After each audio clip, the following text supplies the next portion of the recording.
Assalamualaikum warahmatullahi wabarakatuh. Kami akan membahas materi latihan dan pengembangan sumber daya manusia untuk memenuhi persyaratan ujian tengah semester. Pengertian, yaitu untuk memperbaiki efektivitas kerja karyawan dalam mencapai yang telah ditetapkan. Selanjutnya, pelatihan. Pelatihan adalah proses yang didesain untuk meningkatkan pengetahuan dan keterampilan teknis ataupun meningkatkan kinerja pegawai.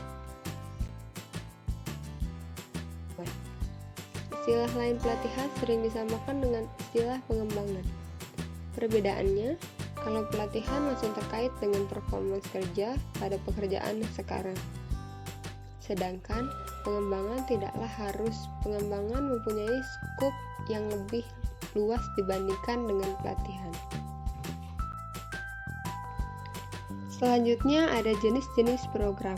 Yang pertama praktek, kedua umpan balik, selanjutnya perbedaan individu, yang keempat pemberian contoh perilaku, yang terakhir pemberian motivasi.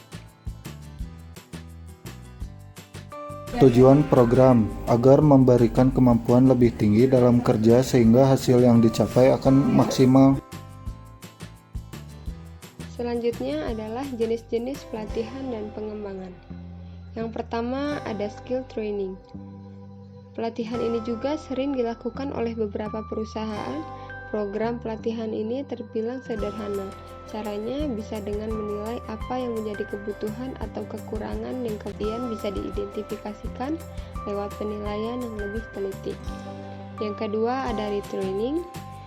Hal ini dilakukan guna menghadapi kondisi atau tuntutan pekerjaan yang akan terus berubah, sehingga dengan pelatihan ini sumber daya manusia yang ada di dalam perusahaan bisa bekerja dengan lebih percaya diri ketika menyelesaikan suatu pekerjaan.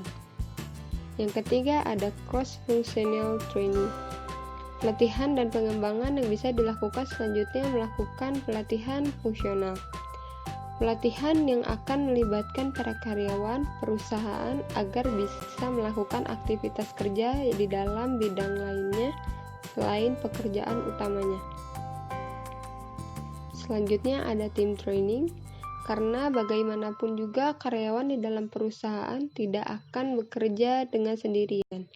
Mereka harus bisa menyelesaikan masalah atau pekerjaan secara tim agar tujuan perusahaan bisa tercapai.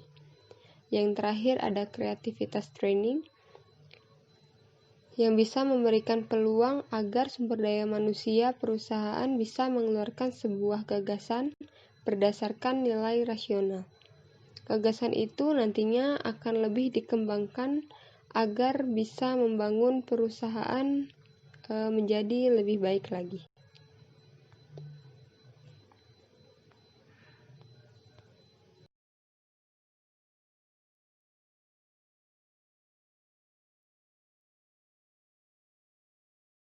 Pelatihan formal. Pelatihan ini biasanya dilakukan secara teratur, terjadwal dengan mengacu pada kurikulum silabus yang sudah ada.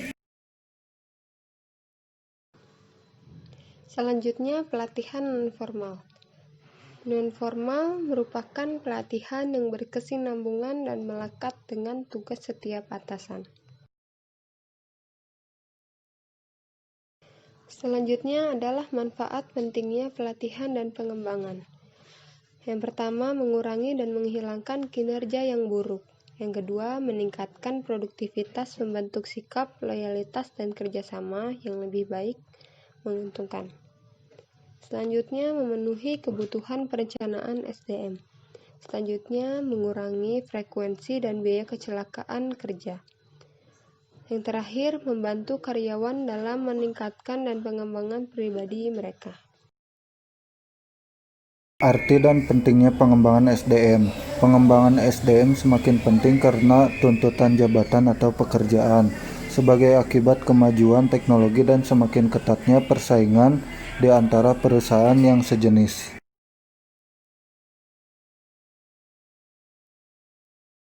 Selanjutnya adalah kesimpulan. Pelatihan adalah lebih terarah pada peningkatan kemampuan dan keahlian sumber daya manusia organisasi yang berkaitan dengan jabatan atau fungsi yang menjadi tanggung jawab individu yang bersangkutan. Kesimpulan dari pengembangan cenderung lebih formal, menyangkut antisipasi kemampuan dan keahlian individu yang harus dipersiapkan bagi kepentingan jabatan yang akan datang.